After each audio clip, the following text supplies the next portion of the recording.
Consider an individual who stripped away all illusions. Arthur Schopenhauer, the philosopher, famously described existence itself as suffering. His perception of marriage was even more stark. He viewed entering matrimony as voluntarily stepping into a confined space. Once the door closes, one's rights diminish into insignificance, while obligations multiply like heavy chains. Society propagates romanticized notions of perpetual bliss. Yet Schopenhauer perceived marriage as an inherent biological stratagem, a lifelong agreement forged under a neurochemical spell. Observe contemporary society. Approximately half of all marriages disintegrate, evidenced by a 50% divorce rate. The remainder often persist in quiet resignation, marked by dormant intimacy, lost individuality, and unvoiced despair hidden behind cheerful facades. However, a crucial aspect regarding this phenomenon remains largely unarticulated. According to Schopenhauer, what we label __0_ is not some divine blessing, but rather our DNA manipulating our consciousness to ensure reproduction. And marriage, in his view, is the institutional framework that perpetuates this biological imperative long after the initial chemical allure dissipates. This represents Schopenhauer's stark awareness of nature's most insidious deception. Let us begin by examining the prevailing narrative you have absorbed. Marriage is portrayed as the ultimate aspiration, the culmination of one's life story, the pathway to enduring happiness and profound contentment. Disney films, romantic comedies, and social media all reinforce this consistent message. Discover your soulmate, exchange vows, and enjoy eternal happiness. Nevertheless, Schopenhauer dissected this fallacy centuries before social media exacerbated its prevalence. What is the contemporary truth of marriage? Between 40% and 50% conclude in divorce. But these figures only account for those courageous enough to disengage. How many more endure what Schopenhauer termed legalized misery? Legalized misery implies remaining united due to financial considerations, societal pressure, or the apprehension of starting anew. Observe married couples in dining establishments. How many genuinely engage in conversation? How many are absorbed by their phones, averting eye contact, coexisting in parallel rather than as a united front? Schopenhauer foretold this. He recognized that marriage attempts to fuse two inherently incompatible elements, the ephemeral biological urge to pair bond and the enduring legal and social obligation to maintain that bond.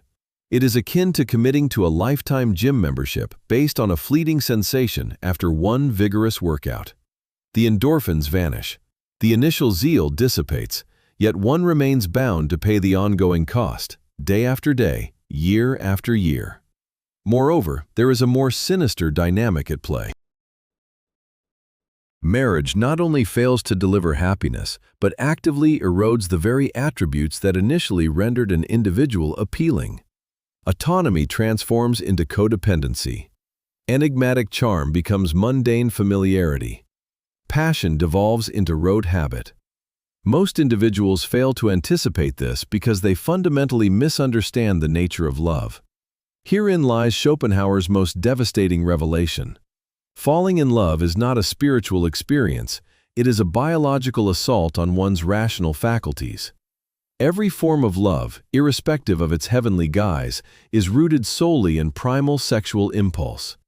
This perspective is devoid of romance, yet it holds truth. What you perceive as chemistry is, in fact, literal chemistry. Dopamine, oxytocin, serotonin inundating your brain to overshadow your logical decision-making processes. Your DNA is indifferent to your personal happiness. Its sole concern is reproduction, and it will commandeer your consciousness to achieve this objective. Consider the irrationality exhibited by individuals deeply in love. They overlook warning signs. They make life-altering choices based purely on emotion. They pledge eternal commitment founded on transient neurological states. They entrust their entire future to someone they have known for mere months. Schopenhauer characterized this as the will to live, manipulating individuals for the benefit of the species. Your individual happiness is inconsequential to evolution. You are merely a vessel for genetic propagation. And love serves as the intoxicant that compels your voluntary cooperation with this biological imperative. Yet, here is where the cruelty intensifies. Once the biological function is fulfilled, once one is ensnared by the marital contract, the chemicals that initially fostered love naturally diminish. The fervor wanes. The obsession subsides. The enchantment vanishes. What remains is the stark reality. Two individuals who may not be genuinely compatible, bound by a legal and social arrangement predicated on a temporary neurological state that no longer exists. It is at this juncture that Schopenhauer's pessimism proves prescient.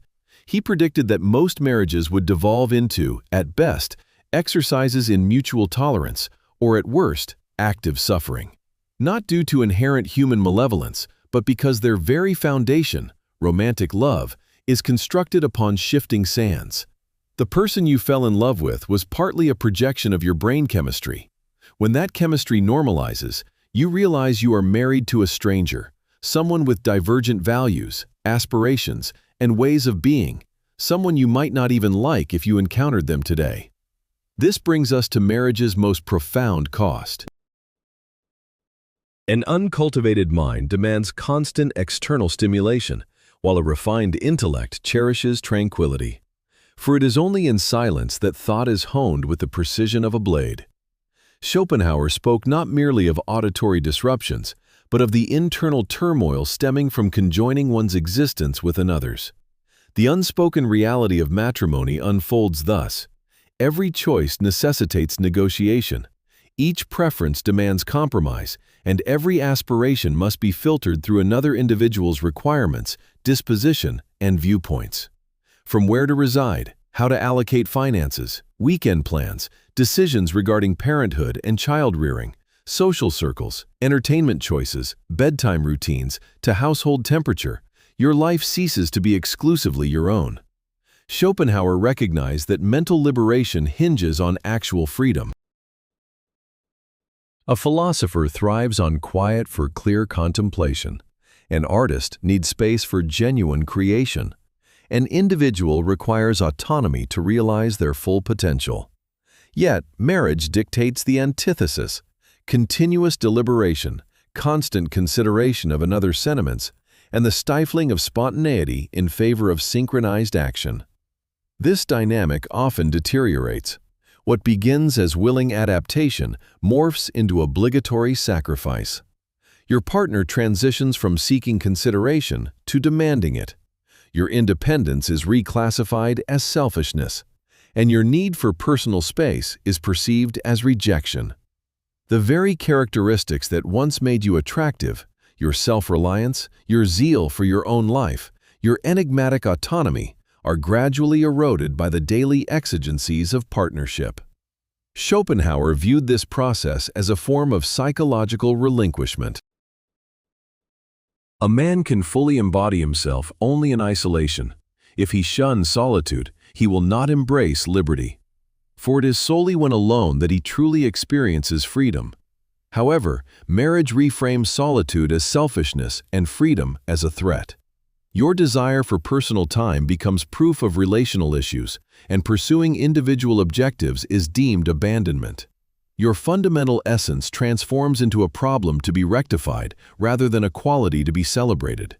The insidious nature of this transformation lies in its gradual, almost imperceptible progression. One may not notice their world contracting until they realize they cannot recall the last time they made a decision without weighing someone else's reaction. You become a fraction of a person striving for a whole, despite being complete from the outset. This brings us to what is forfeited in this process. Arthur Schopenhauer lived his life alone, becoming one of history's most prominent philosophers. His solitude was not isolation, but intellectual liberty. Just as a prerequisite for engaging with valuable literature is to avoid inferior works because life is finite, marriage makes all transient matters urgent, eclipsing what truly matters.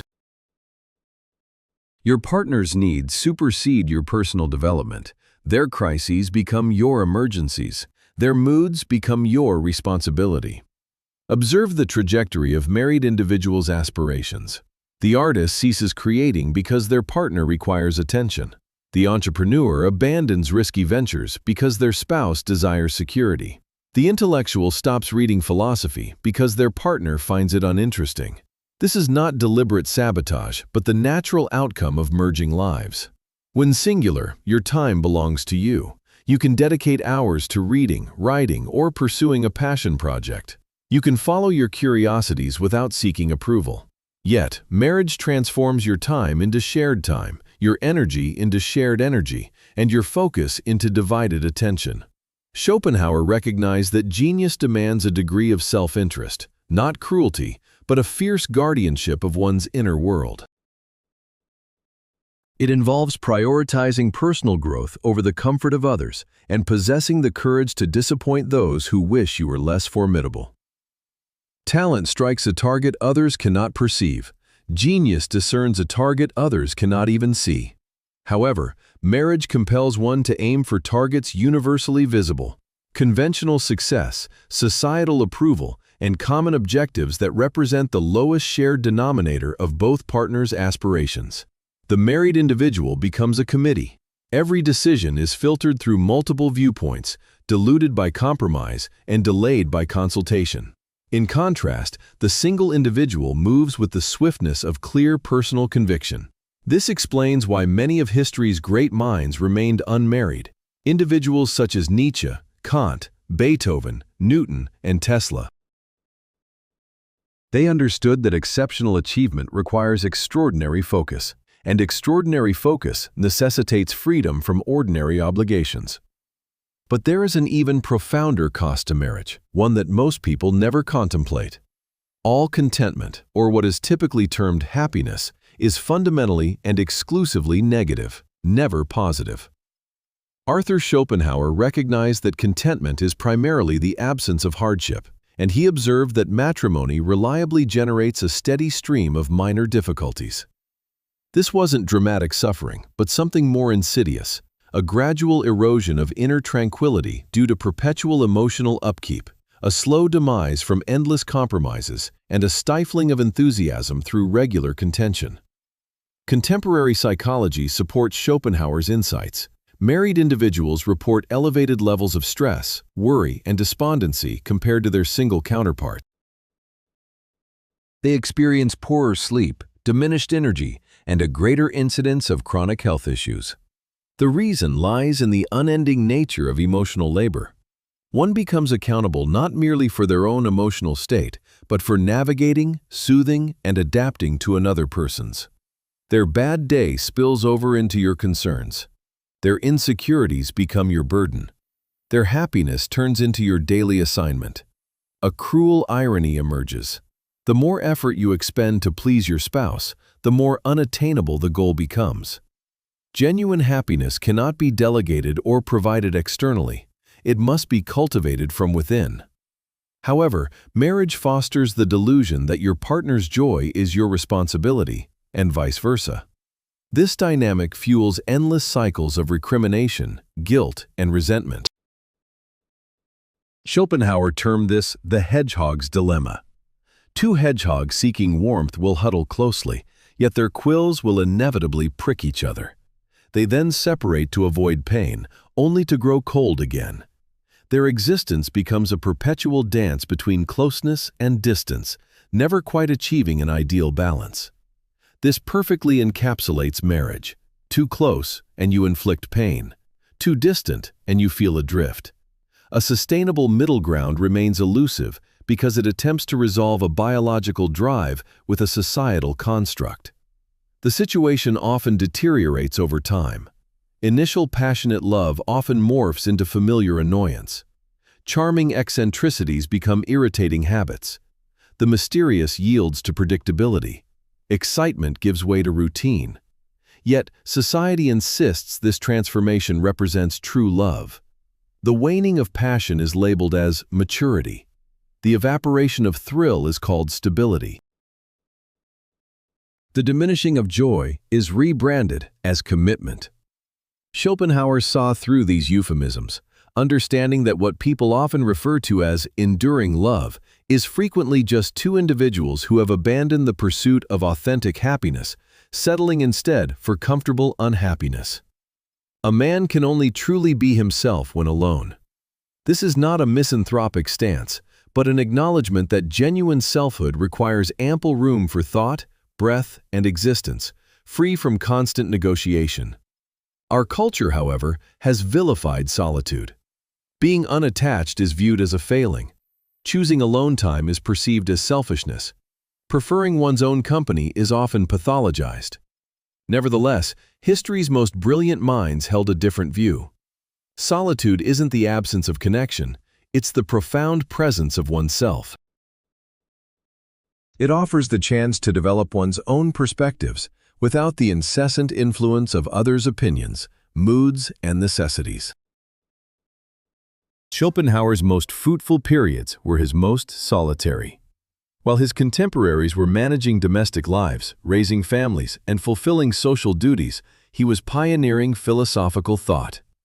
He delved into the profound questions of human existence, producing works that would far outlast any marriage of his era. The present moment remains the sole reality, yet marriage often entraps individuals in planning a shared future or coping with the repercussions of a shared past. The immediate experience of being alive is sacrificed for the sake of orchestrating two lives into a single acceptable narrative. In solitude, one rediscovers what Schopenhauer called, quote, 5, authentic desires unclouded by the need to accommodate another, true values uncompromised by the necessity of finding common ground, and genuine interests unedited by the fear of boring or disappointing a partner. You cannot bestow what you lack within yourself. Authentic love for others is impossible without complete self-knowledge. Contribution to the world is hindered when energy is constantly diluted by managing another person's expectations. The sagacious have consistently uttered the same truths, while the majority, the fools, have perpetually acted in opposition. What then do the wise comprehend about relationships? They understand that such unions thrive between two complete individuals, not two halves seeking completion. Love flourishes in liberation, not in bondage. The most successful partnerships are forged between individuals who opt to share their abundance rather than their emptiness.